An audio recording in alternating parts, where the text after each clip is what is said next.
जय हिंद दोस्तों। आज का जो टॉपिक है भारतीय संविधान। जैसा कि आपको पता है, आप किसी भी एग्ज़ाम की तैयारी कर रहे होंगे, तो भारतीय संविधान से आपके एग्ज़ाम में क्वेश्चन पूछे ज़रूर जाते हैं। किसी में ज़्यादा क्वेश्चन आएँगे, किसी में कम आएँगे। जिस तरीके से हिस्ट्री इम्पोर्टेंट रहता है, उसी तरीके से आपका पॉलिटी भी आपको ही महत्वपूर्ण रहता है। यहाँ से आपके प्रश्नों की संख्या 10 से 15 होने वाली है यूपीएसआई की परीक्षा में। जैसा कि आपको पता है, भारतीय संविधान, जीएस जीके और मूल विधि से 40 प्रश्न यूपीएसआई की परीक्षा में आएंगे 100 नंबर के। मूल विधि की जो सीरीज थी हमारी खत्म हो चुकी है। प्लेलिस्ट में जाएंगे, सारे वीडियो आपको वहां पर मिल जाएंगे। वहां लगभग 400-450 क्वेश्चन हैं और जल्द ही मूल विधि का मैराथन अपलोड हो जाएगा। तो उसके लिए आप वीडियो को लाइक कर दीजिएगा और चैनल को सब्सक्राइब कर दीजिएगा। जल्द ही वीडियो अपलोड होगा, आपके पास नोटिफिकेशन आ जाएगी। कह रहा, भारतीय संविधान में राज्य के नीति निर्देश तत्वों की अवधारणा कहाँ से लिया गया है। एक तरीके से हम कह सके कहाँ से ली गई है, तो ये आयरिश संविधान से ली गई। आयरिश संविधान से राज्य के नीति निर्देश तत्व की अवधारणा ली गई है। तो किसकी बात कर रहा है? राज्य के नीति निर्देश तत्व की जो अवधारणा है वो आयरिश संविधान से ली गई है। जैसे कि पता है आपको कि भारतीय जो संविधान है उसमें जो प्रस्तावना है, मौलिक अधिकार है, न्यायिक पुनर्वलोकन है, इन सब की जो अवधारणा है वो अमेरिका से ली गई है। अब अगर बात करें जर्मनी से आपके संविधान में क्या लिया गया है, तो आपातकाल के जो परावर्तन के दौरान जो राष्ट्रपति को मौलिक अधिकार जो शक्तियां दी गई हैं, वो शक्तियां जर्मनी से ली गई हैं। जापान के संविधान से क्या चीज ली गई है, तो जापान के संविधान से विधि द्वारा स्थापित प्रक्रिया, जो विधि द्वारा जो स्थापित प्रक्रिया है। भारतीय संविधान का भाग 4.1 किससे संबंधित है? जो भारत का संविधान है उसका भाग 4.1 किससे संबंधित है? मौलिक अधिकार से, मौलिक कर्तव्य से, राज्य के नीति निर्देश तत्व से या नागरिकता से। तो ये जो आपका तात्पर्य है इसका मौलिक कर्तव्य से। अगर हम मौलिक कर्तव्य की बात करें तो इसको भाग 4 का भी कहा जाता है। इसी 4A संबित है, कभी कभी 4 का लिखा होगा, ठीक है, या इस तरीके से 4th A भी लिखा होता है। अगर हम बात करें आज के वर्तमान टाइम में, अगर मौलिक कर्तव्यों की बात करें तो मौलिक कर्तव्य कितने हैं? 11। 2002 में भारतीय संविधान में किस संवैधानिक संशोधन अधिनियम द्वारा एक नया मौलिक कर्तव्य जोड़ा गया था? हम 2002 में बात कर रहे हैं, तो 2002 में जो आपका संशोधन हुआ था वो 86वें संशोधन था। 86 संशोधन था। और इस संशोधन में एक मौलिक कर्तव्य जोड़ा गया था। वो कौन सा मौलिक कर्तव्य था? 11वां मौलिक कर्तव्य था। और उस मौलिक कर्तव्य का मतलब क्या था? यानी अगर बच्चों को, मतलब इस मौलिक कर्तव्य का एक मोटा मोटा अगर हम संबंध बात करें तो इसका मोटा मोटा संबंध था बच्चों की शिक्षा से लेकर। और ये जो मौलिक अधिकार था, 11वां मौलिक अधिकार था, ये रूस के संविधान से लिया गया था। कहाँ से लिया गया था? रूस के संविधान से। रूस के संविधान से ये 11वां मौलिक कर्तव्य लिया गया था। निम्नलिखित में से कौन भारतीय संविधान के भाग 4 में यानी 4A में वर्णित एक मौलिक कर्तव्य है? तो भाग 4A की बात कर रहा है, तो कर भुगतान का कर्तव्य, भारत सरकार की प्रशंसा करने का कर्तव्य, मतदान का कर्तव्य, सार्वजनिक संपत्ति की सुरक्षा का कर्तव्य। तो ऑप्शन नंबर क्या होगा? ऑप्शन नंबर डी होगा। ये 4A में वर्णित है। भारतीय संविधान का कौन सा अनुच्छेद दोहरी परिसंकट के रूप में के विरुद्ध सुरक्षा प्रदान करता है? तो आर्टिकल 14, आर्टिकल 20, आर्टिकल 31, आर्टिकल 27। तो कौन सा आर्टिकल होगा? आर्टिकल 20। ये दोहरी परिसंकट के विरुद्ध सुरक्षा प्रदान करता है। कौन सा आर्टिकल? तो कह सकते हो आर्टिकल 20। आर्टिकल 20। भारतीय संविधान का कौन सा अनुच्छेद राज्य को पर्यावरण के संरक्षण तथा संवर्धन के लिए निर्देश करता है? तो बात करते हैं आर्टिकल 43, आर्टिकल 39, आर्टिकल 48, आर्टिकल 44। तो यहाँ पर जो आर्टिकल होगा वो 40A, आर्टिकल 40A अनुच्छेद 48A, पर्यावरण के संरक्षण भारतीय संविधान में 10 मौलिक कर्तव्यों के समावेशन के समय भारत के प्रधानमंत्री कौन थे? तो इसका जो अगर तरीके से बात करें, 10वां मौलिक कर्तव्य 1976 में जोड़ा गया था। ठीक है, कब जोड़ा गया था? 1976 में। और 1976 की बात करें तो 1975 में इमरजेंसी लगी थी। तो एक चीज याद रखो, तो उस टाइम जो प्रधानमंत्री थे वो कौन थे? इंदिरा गांधी। कौन थी प्रधानमंत्री? इंदिरा गांधी। कौन थी? इंदिरा गांधी। और ये 42वां संशोधन था। कौन सा? 42वां संशोधन था। कौन सा? 42वां संशोधन था। ठीक है, इसके तहत भारतीय संविधान में कितने मौलिक कर्तव्य हैं? तो मौलिक कर्तव्यों की बात करें तो वर्तमान में आपके 11 मौलिक कर्तव्य हैं। कितने हैं? 11 मौलिक कर्तव्य हैं। अगर हम बात करें ये मौलिक कर्तव्य अनुच्छेद 51 का के तहत 10 मौलिक कर्तव्यों को रखा गया था। लेकिन अगर हम बात करें 11वां मौलिक कर्तव्य, तो 11वें मौलिक कर्तव्य को 2002 में, ठीक है, 86वें संशोधन में जोड़ा गया था। तो वर्तमान में अगर हम बात करें तो कितने हो गए? 4। Doctor B R. अम्बेडकर ने राज्य के नीति निर्देशक तत्वों को के रूप में वर्णित किया है। डॉक्टर भीमराव अम्बेडकर ने जो नीति निर्देशक तत्व हैं उनको किस रूप में वर्णित किया है या किस रूप में कहा है? तो कहा है भारतीय संविधान की अनूठी विशेषता। भारतीय संविधान की अनूठी विशेषता के रूप में वर्णित किया है। भारतीय संविधान में 10 मौलिक कर्तव्यों का निम्नलिखित में से किस वर्ष में जोड़ा गया था? 10 मौलिक कर्तव्य का, ठीक है, तो 1976 में जोड़ा गया था। और ये एक तरीके से हम कह सकते हैं 42वें संशोधन अधिनियम 1976 द्वारा किया गया था। भारत के संविधान के अनुच्छेद 45 के अनुसार आरंभिक बाल अवस्था, देखभाल तथा शिक्षा सभी बच्चों को तब तक दी जानी चाहिए जब तक कि वे किस वर्ष मतलब कितनी वर्ष की आयु पूरी ना हो? तो एक तरीके से 6 वर्ष। जब तक उनको 6 वर्ष की आयु उनकी ना पूरी हो जाए तब तक उन्हें बाल अवस्था, देखभाल और शिक्षा सभी बच्चों तक तब तक देनी चाहिए जब तक उनकी आयु 6 वर्ष से पूरी ना हो जाए, 6 वर्ष से ज़्यादा ना हो जाए। ठीक है, और एक तरीके से ये अगर हम बात करते ये आपका मौलिक कर्तव्य आता है, यानी ये 11वें मौलिक कर्तव्य के अंतर्गत ये चीजें जोड़ी गई हैं। ठीक है, शिक्षा से संबंधित जितनी भी चीजें हैं, अगर शिक्षा के कर्तव्य की बात करें तो ये आपके 11वें मौलिक कर्तव्य के अंतर्गत ही आएंगे। निम्नलिखित में से कौन सा भारतीय संविधान के अनुच्छेद 44 से संबंधित है? तो आय में असमानताओं को कम करना, समान नागरिक संहिता, गो हत्या पर प्रतिबंध, सहकारी समितियों को बढ़ावा देना। तो इसका जो राइट आंसर होगा यूनिफॉर्म सिविल कोड, समान नागरिक संहिता। ऑप्शन नंबर इसका क्या होगा? ऑप्शन नंबर क्या होगा? बी।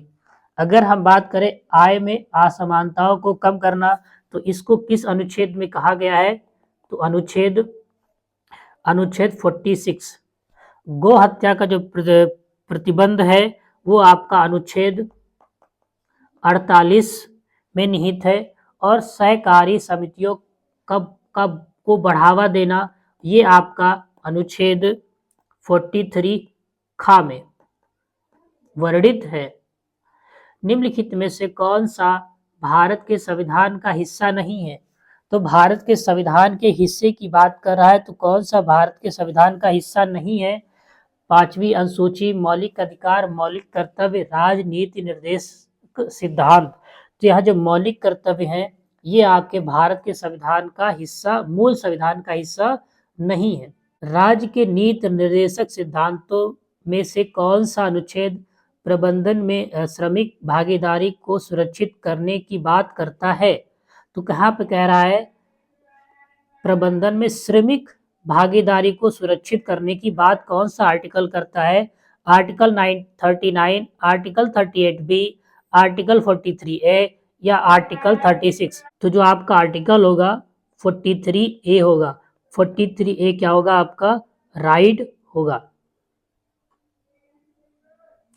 राजनीति के निर्देशक सिद्धांतों से संबंधित कौन सा अनुच्छेद यह कहता है कि राज्य ग्राम पंचायतों को संगठित करने के लिए कदम उठाएगा और उनकी ऐसी शक्तियों और प्राधिकार प्राधिकार प्रदान करेगा जो उन्हें स्वतः शासन की इकाइयों के रूप में कार्य करने योग्य बनाने के लिए आवश्यक है? तो कौन सा आर्टिकल होगा? Article 40, article 38B, article 36, article 39।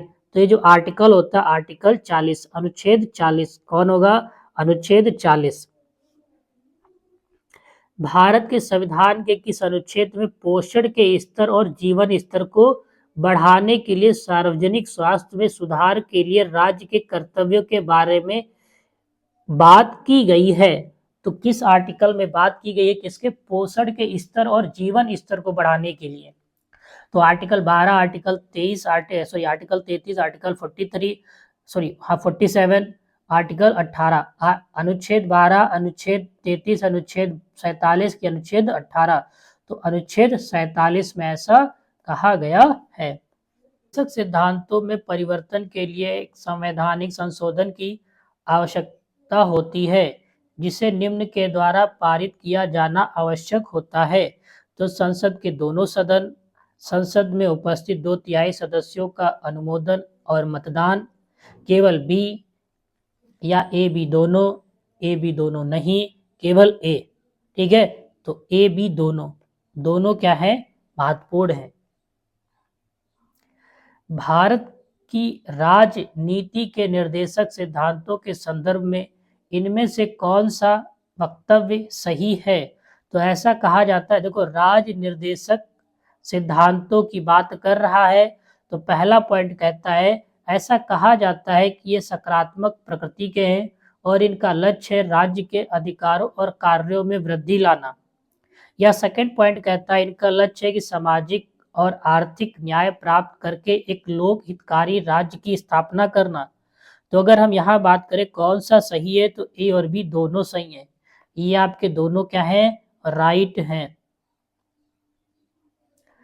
Bharat के संविधान की राजनीति के निर्देशात्मक सिद्धांतों में निम्नलिखित विशेष रूप से कहा गया है, राज्य विशेष रूप से इसकी सुरक्षा के प्रति नीति में होगा। तो बात करते हैं क्या कहा गया है कि पुरुषों और महिलाओं दोनों के लिए समान कार्य हेतु समान वेतन। दूसरा पॉइंट कि श्रमिक पुरुषों और महिलाओं के स्वास्थ्य और शक्ति बच्चों को निविदा उम्र के साथ दुर्व्यवहार नहीं किया जाता है और नागरिकों को आर्थिक आवश्यकता से मजबूर नहीं किया जाता है ताकि वे अपनी आय या ताकत से बचने वाले आवाहन में प्रवेश कर सके। तो हमारे जो दो पॉइंट है ये दोनों पॉइंट गलत है, तो ए बी दोनों क्या होंगे? गलत होंगे।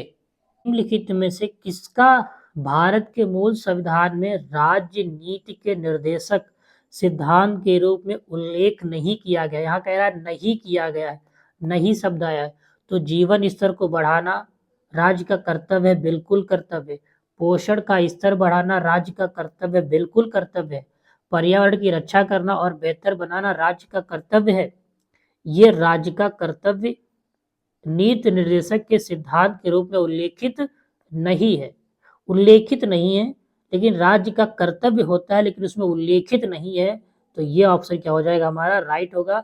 और सार्वजनिक स्वास्थ्य में सुधार करना राज्य का कर्तव्य है, ये कर्तव्य है। लेकिन यहाँ पर राजनीति के निर्देशक सिद्धांत के रूप में उल्लेखित नहीं है, तो पर्यावरण की रक्षा करना और बेहतर बनाना राज्य का कर्तव्य, ये एक तरीके से कह सकते हैं उल्लेखित नहीं है। निम्नलिखित में से कौन सा नीति के निर्देशक सिद्धांतों में नहीं कहा गया था? तो शिक्षा का अधिकार, ग्राम पंचायतों का संगठन, ए और बी दोनों कोई में से कोई नहीं, केवल ए और बी दोनों, या केवल बी। तो यहाँ पर जो ऑप्शन राइट होगा वो केवल ए होगा, केवल ए। राज्य के नीति निर्देशक सिद्धांतों के अंतर्गत किस अनुच्छेद में राष्ट्रीय महत्व के स्मारकों, स्थानों और वस्तुओं के संरक्षण के विषय में कहा गया है। यहाँ पर बात हो रही राष्ट्रीय महत्व के स्मारक और सिद्धांतों और वस्तुओं के संरक्षण के विषय में किस आर्टिकल में कहा गया है? तो आर्टिकल 36, आर्टिकल 49, आर्टिकल 42, आर्टिकल 38। तो किस आर्टिकल में कहा गया है? तो आर्टिकल 49। किस आर्टिकल में कहा गया है? आर्टिकल 49। और ये अगर हम बात करें तो ये भाग 4 के अनुच्छेद 36 से 31 में जो आपके क्या एक तरीके से हैं नीति निर्देशक तत्व शामिल किए गए हैं, उन्हीं में ये आता है। निम्नलिखित में से कौन सा राजनीति के निर्देशक सिद्धांतों में उल्लेखित नहीं है? कह रहा कौन? काम पाने का अधिकार, कार्यस्थल पर उचित एवं मानवीय परिवेश तथा मृत्यु सहायता का प्रावधान। तो कौन है जो शामिल नहीं है? तो एक तरीके से हम कह सकते हैं ये दोनों शामिल नहीं है। ऑप्शन नंबर क्या हो जाएगा? डी इसका राइट हो जाएगा। यह इस सभा का प्रयोजन है कि भविष्य में विधायिका और कार्यकारिणी दोनों को ही एक ही कि इस भाग में अधिनियमित इन सिद्धांतों के लिए केवल आडंबर नहीं करना चाहिए, बल्कि उन्हें सभी कार्यकारिणी और विधायी कर्तव्य का आधार बनाना जाना चाहिए, जिन्हें आगे चलकर देश के शासन के मामले में प्रवेश किया जा सकता है। राजनीति के निर्देशक सिद्धांत के बारे में जो शब्द हैं किसने कहा है? तो ये डॉक्टर भीमराव अंबेडकर के द्वारा कहे गए हैं। ठीक है, भीमराव अंबेडकर के द्वारा ये शब्द कहे गए हैं। भारत में राज्य के नीति निर्देशक सिद्धांतों के संदर्भ में दिए गए विकल्पों में से कौन सा जो वक्तव्य है वो सही है? ये सिद्धांत समाजवादी विचारधारा पर आधारित है। बिल्कुल आधारित है। इसमें जनमत का सार निहित है और इनका उद्देश्य है जनता की इच्छाओं की प्रतिफल करना। बिल्कुल ये भी है। तो एक तरीके से हम कह सकते हैं हमारे ए और बी दोनों क्या है? राइट है। भारतीय संविधान का कौन सा अनुच्छेद यह कहता है कि जो राज्य देश के पर्यावरण के संरक्षण और संवर्धन का और वन और तथा वन्य जीवों की रक्षा करने का जो प्रयास करेगा? तो अभी आपने पीछे देखा था कौन करेगा? Article 40A। इनमें से कौन सी वह श्रेणी नहीं है जिसके तत्व राजनीति के निर्देशक सिद्धांतों को वर्गीकृत किया जाता है? ठीक है, तो कौन नहीं है? ठीक है, तो एक तरीके से अन्य देशों के संबंध, ठीक है, इनको इस श्रेणी में नहीं रखा जाएगा। भारतीय संविधान का अनुच्छेद 48 भारत सरकार को आदेश देता है कि वह मादक द्रव्यों के सेवन पर रोक लगाए, पर्यावरण की रक्षा और विकास करे, पिछड़े वर्गों के शैक्षिक एवं आर्थिक हित एवं बछड़ों के वध पर रोक लगाए। तो 48 के बात कर रहा है, तो ये गाय और बछड़ों के वध पर रोक लगाए, ये आर्टिकल 28 में ऐसा कहा गया है। अगर हम मादक पदार्थों की बात करें तो ये अनुच्छेद 47 के अंदर ऐसा कहा गया है कि जो मादक द्रव्यों के सेवन पर रोक लगाया जाए। अगर हम बात करें पर्यावरण की, तो पर्यावरण के विकास के लिए अगर हम बात करें तो 40A के तहत ऐसा उसमें कहा गया है। 1976 में राष्ट्रीय आपातकाल के दौरान भारत के संविधान का अध्ययन करके की जिम्मेदारी जिस समिति को सौंपी गई थी उसका अध्यक्ष कौन था? 1976 की बात करें राष्ट्रीय आपातकाल के दौरान, तो उस टाइम के जो अध्यक्ष थे कौन थे? सरदार स्वर्ण सिंह। कौन थे? सरदार स्वर्ण सिंह। भारत के राज्य के नीति के निर्देशक सिद्धांतों के विषय में निम्नलिखित में से कौन सा वक्तव्य सही नहीं है? तो राज्य के नीति निर्देशक सिद्धांतों की बात कर रहा है, तो सामाजिक व आर्थिक उन्नति के लिए ये राज्य को संबोधित किए गए कुछ निर्देशक हैं, ये न्यायालय में प्रवर्तनीय हैं। अब इसमें से कौन कह रहा है कौन सही सा वक्तव्य सही है, तो इसका जो वक्तव्य सही है वो आपका बी सही है। तो ऑप्शन नंबर सी आपका क्या हो जाएगा, राइट। भारत के संविधान में उल्लेख किए गए निम्न में से कौन सा हर नागरिक का एक मौलिक कर्तव्य होता है, तो हर नागरिक का मौलिक कर्तव्य होता है अन्याय के खिलाफ आवाज उठाने का कर्तव्य, ये नहीं है हमारी मिश्रित संस्कृति को की समृद्ध विरासत को महत्व देने और संरक्षित करने का कर्तव्य, ये है वोट देने का कर्तव्य, ये भी नहीं है करों का भुगतान करने का कर्तव्य, ये भी नहीं है।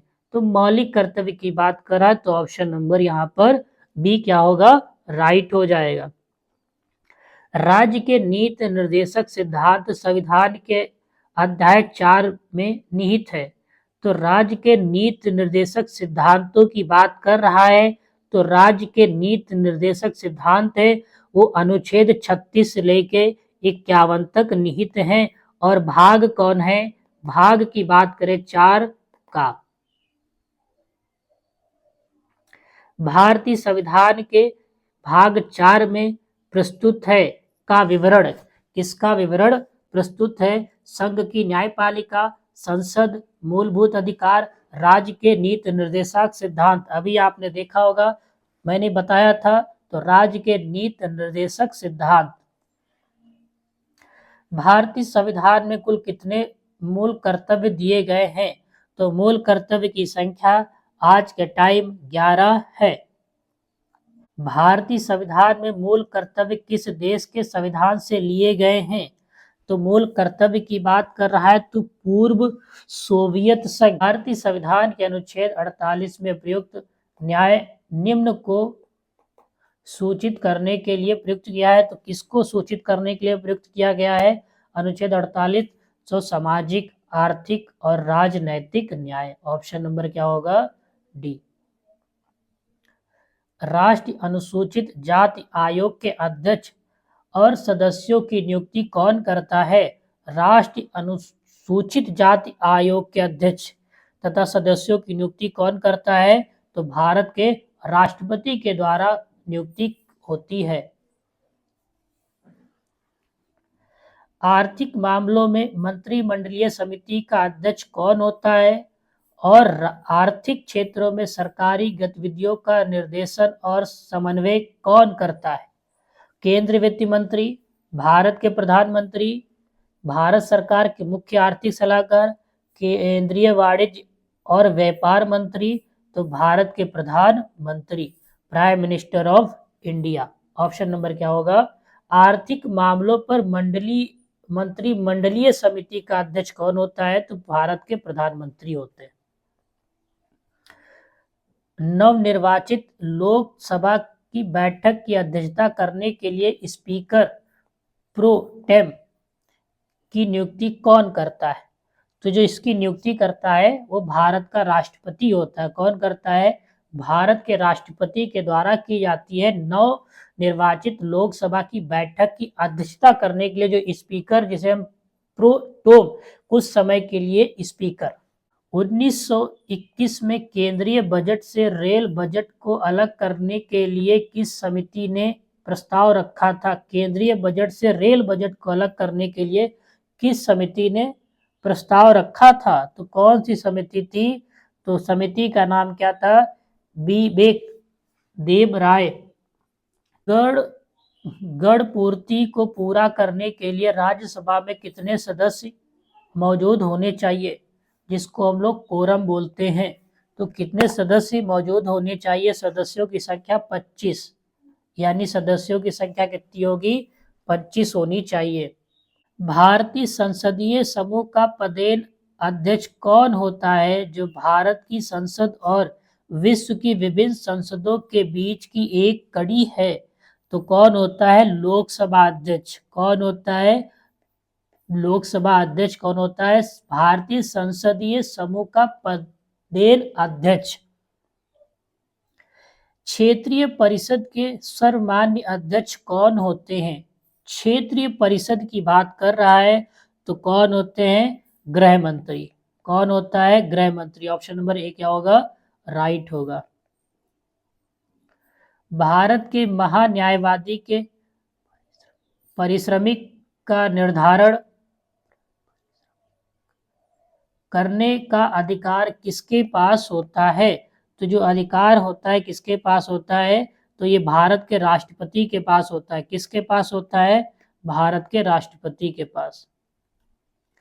राष्ट्रीय एकता परिषद की जो पहली बैठक हुई थी वो किस वर्ष में आयोजित की गई थी? तो 1962 में आयोजित की गई थी। कब आयोजित की गई थी?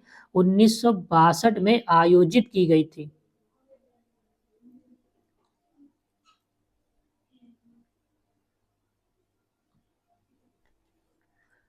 और स्थापना की बात करें तो जो स्थापना होती है वो स्थापना आपकी 1961 में होती है।